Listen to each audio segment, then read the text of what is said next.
In an exclusive interview with Defense Research, Dr. Sudhir Kumar Mishra, CEO and MD, BrahMos Aerospace has made an interesting revelation that the hypersonic version of the BrahMos-II will be based on the Scramjet propulsion system developed by Defense Research and Development Organization when it is ready to be incorporated into the BrahMos-II airframe.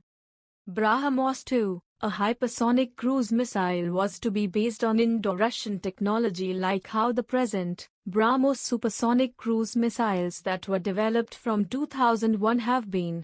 Indigenous Indian content in a BrahMos missile over the years has now moved to 65%, but it still has 35% Russian content like its Mach III capable Scramjet engine that is licensed manufactured in India with Russian raw materials.